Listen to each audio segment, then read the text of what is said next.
Here's your winner, and the new Intercontinental Champion, Dean Ambrose.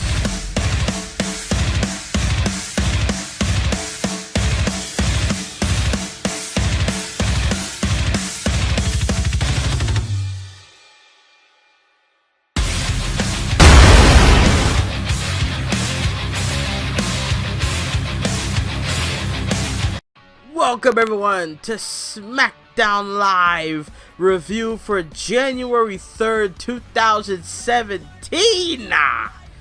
I feel positive as fuck. I've been tweeting it the entire show.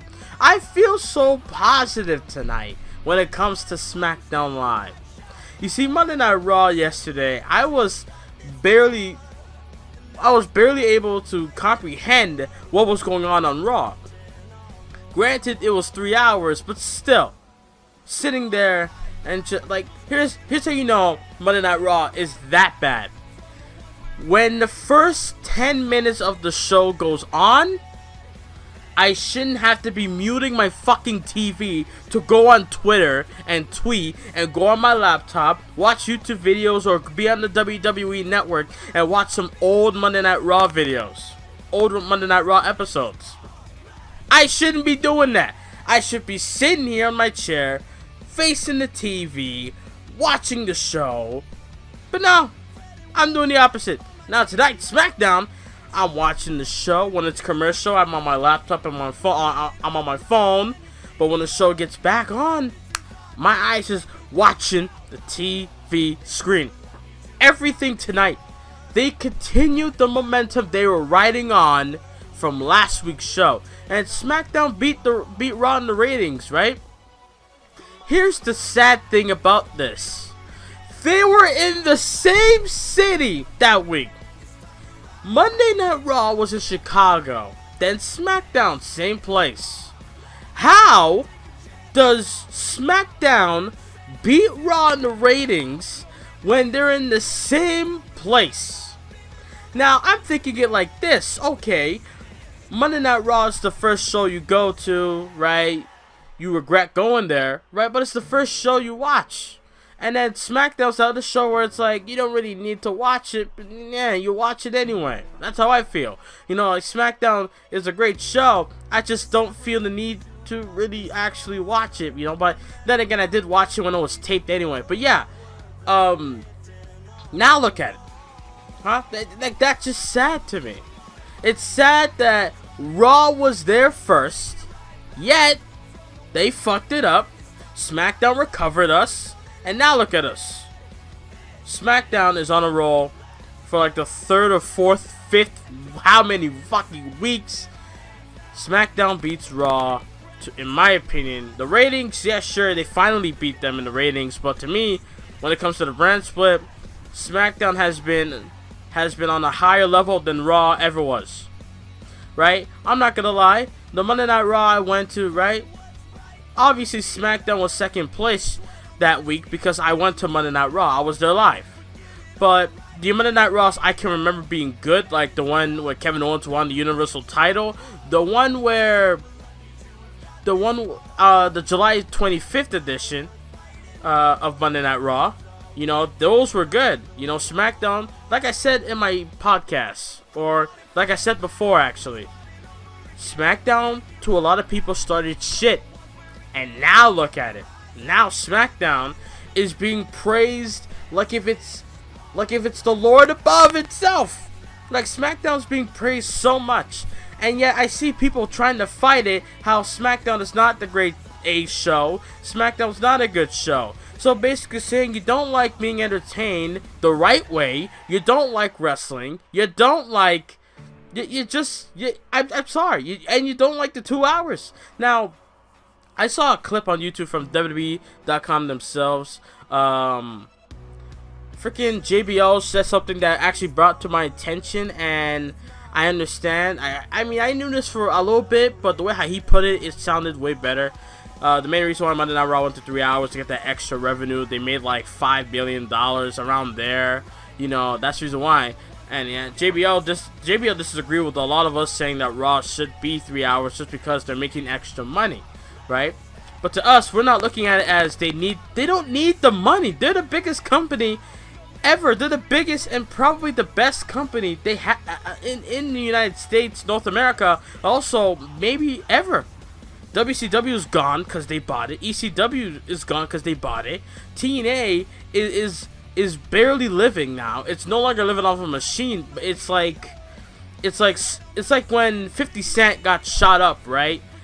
He slowly started to recover or started to feel better or whatever, in that sense. And also, New Japan, to me, I don't really like New Japan that much.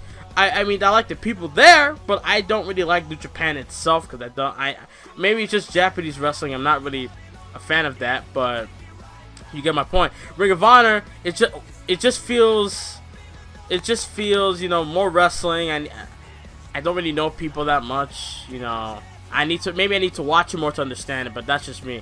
But yeah, like WWE is the main people. And I noticed this a long time ago. When celebrities come here, when celebrities come to Raw or SmackDown, they come to WWE, I noticed that WWE is being talked about more than I could ever remember. So basically, what I'm saying is, SmackDown and Raw and WWE all together, like, it's so popular nowadays that the celebrities, and notice which celebrities they choose, Shaq, freaking Big, what's that guy's name? Diddy, Dirty Money, whatever the fuck his name. The guy that had the songs for 2K17. That guy. They had like, there's so many people. Kardashian at one point. A lot of people they had, right? To me, I look at it like this. WWE is rising up in popularity so much that the celebrities that they invite are so irrelevant that they'd have to use WWE to get noticed. That's why I hate when celebrities come through. That's why I made a Jim rant video on Big Show fighting Shaq at WrestleMania this coming April. That's why I hate celebrities in general when it comes to WWE. Us wrestling fans and WWE don't need you. You need the WWE. That's how I look at it. But yeah, SmackDown, regardless of all that, I digress and all that. SmackDown tonight, like I tweeted out saying, SmackDown Live left to me at least, they left 2016 with an orgasmic feeling, meaning an awesome, amazing feeling, right? When they had that episode in Chicago. Now, they begin 2017 the same feeling. SmackDown tonight made, I would say, a 0.5. Like, look at it like this. I was gonna say SmackDown was a perfect show, but there's only one minor problem with tonight's show. It's just the commercials. The commercials, like, come on, that's a little too far. But everything else, everything else was fantastic. I give this show a good 9.5 out of 10. The 0.5 is the commercials, that's the problem. But everything else, oh my god. When people complain about JBL, look, JBL, yes, he is an awful commentator, but at times he can have a little good punchlines here and there. Mauro and JBL bring up, Mariah Carey's fuck up on New Year's Eve. This is what I think on Mariah Carey fucking up. That's what your bitch ass get. You wanna know why I say that? Because everywhere I fucking go, whenever it's Christmas season, and I'm pretty sure you guys feel the same way, or you at least understand. Wherever I go to a mall, I have to listen. Like, at the time, I didn't have headphones. I have to listen for some reason. I have to hear Mariah Carey's bitch ass voice going through my ear holes. You think I like listening to Mariah Carey's version of a Christmas song every fucking time I go to the fucking mall? I don't think so. So her fucking up in New York, of all places, or wherever the fuck she was, good. I'm glad you did. That's what your bitch ass get for making that freaking song, for letting dumbass people playing it over the PA system in the mall. can't take it anymore. Jesus Christ. Okay, SmackDown. Let's get to it. So they were live in, I believe, in Jacksonville, Florida, right? And we begin the show with, if I can, The Miz. The Miz came out. I'm doing this off the top of my head. I'm not reading off of anything. The Miz came out, and he was talking about Renee Young should apologize to him about slapping him a couple weeks ago. And he didn't get Renee Young. He got Dean Ambrose. Dean Ambrose came through. Dean Ambrose wanted to fight him. Miz left the ring like a puss. Maurice standing her ground like a true woman should, you know, be tough and what the fuck am I saying? What was I trying? I'm not trying to be no white knight. No, fuck that. Fuck that shit. Look, Maurice was just standing her ground basically, and then Ambrose, you know, if this was Attitude Era, this is the only time I'll say this. If this was the Attitude Era, Dean Ambrose would have dropped her within a blink of an eye. If it was Stone Cold, dropped her. Rock, dropped her. Triple H, Pedigree, dropped her. Kane, drop her. Undertaker, drop her. So many people would have dropped her. You have no idea. But yeah, he could at least attempt to go for dirty deeds, but I digress. Miz runs away. Maurice slaps Dean Ambrose in the face, and Dean Ambrose like, it's funny. You know, she hits harder than you. I was like, oh, shit. Hold that. Hold that. By the way, you clowns out there, to some people, I'm not talking to you guys, you special guys to me. Maurice is good and amazing because she's Canadian. Yeah, sure, she's French Canadian, but Canadian nothing less, okay? She's from Canada. She's from Montreal, Quebec, but still Canada. Yeah, sure, she lives in the States with Miz, but still, regardless, she is from Canada. She's good because she's Canadian. All the good ones, all the good ones always come from Canada. Hart, Lance Storm, okay?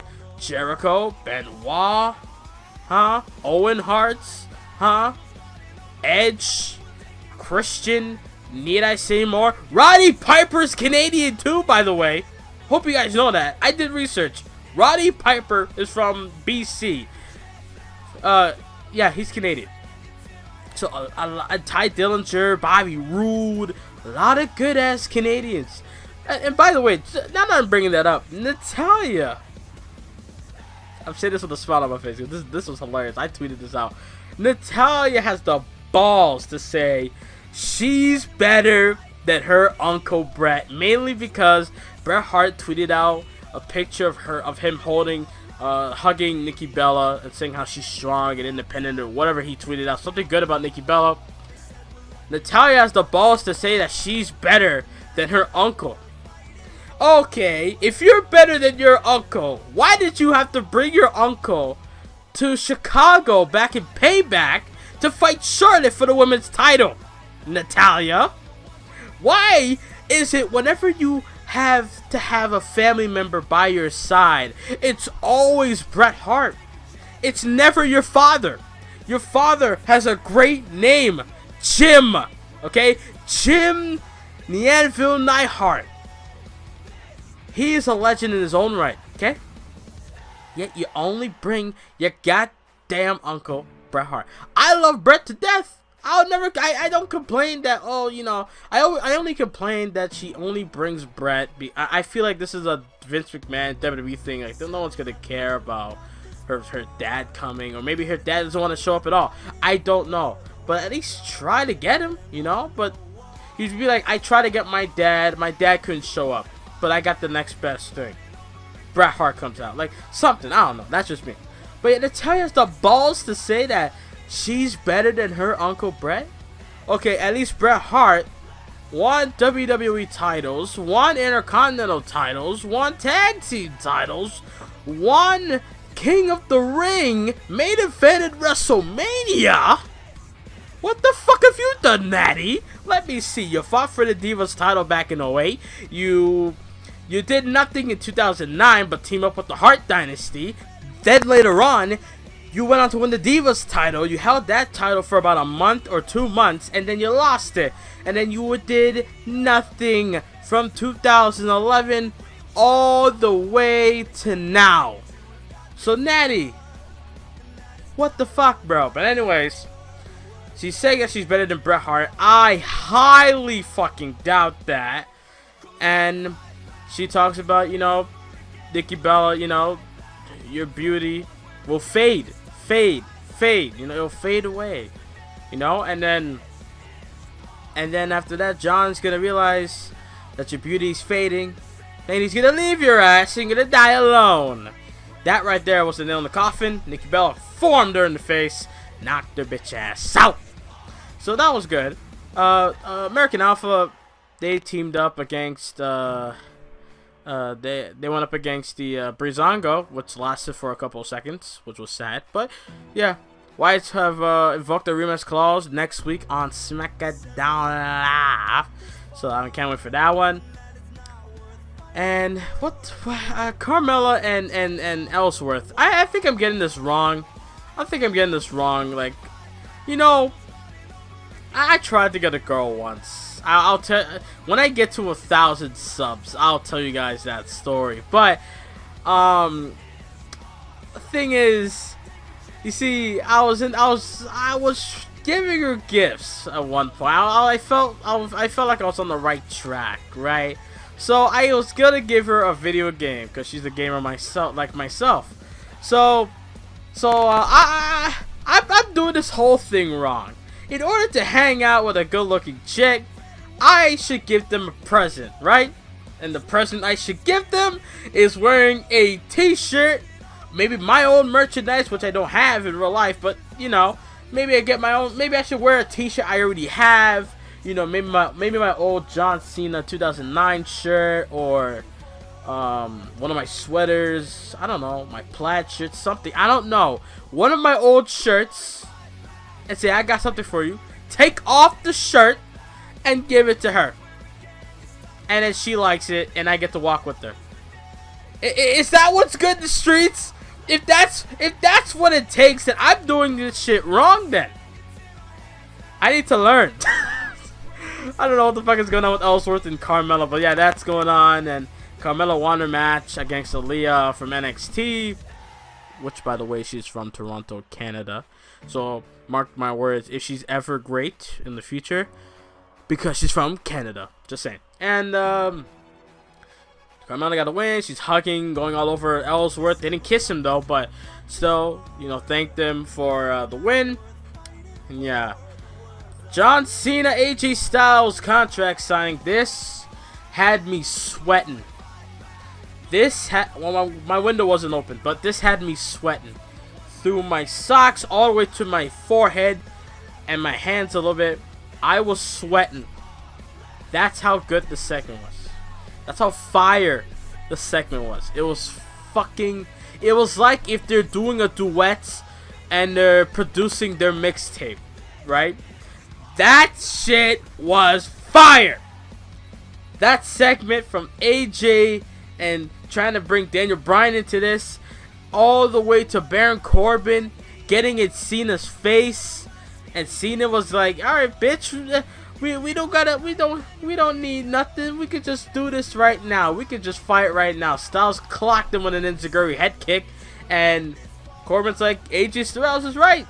Your time is up." So, Corbin versus Cena next week, plus the tag team title match next week, and Natty versus Natalya. I'm loving next week already, bro. I'm already loving next week. So, SmackDown, great show. The main event, Ambrose is the two-time Intercontinental Champion. Honestly, after all the ideas I've heard, you know, Miz versus Ty Dillinger, or Miz going to WrestleMania as champ, I feel like he deserves it. You know, I feel like he should go do that. But I don't know. I'm happy that Ambrose won. I did pop when he won. But at the same time, it's like, maybe this shouldn't happen now. Or maybe the Miz shouldn't lose. I don't know. But, yeah, Ambrose won. Renee Young got slapped the piss out of her earlier tonight. Oh, my God. I feel so sorry for her. But, yeah, man. I can't wait to watch Talking Smack. 205 Live is on. TJ Perkins versus Neville. Such a great match. Can't wait. You know what's going to happen. Plus, Tajiri versus Tajiri sprayed mist into Brian Kendrick's eyes and stuff. So yeah, guys, SmackDown 9.5 out of 10. Fantastic show. Hope you guys enjoyed this review. Positivity today, negative the other day. But yeah, guys, gameplay coming out tomorrow. Stay tuned for that. Follow me on Twitter and Instagram. Links in the description box below for both. And subscribe if you're new. And leave a like. And thank you for watching. And I'm out later.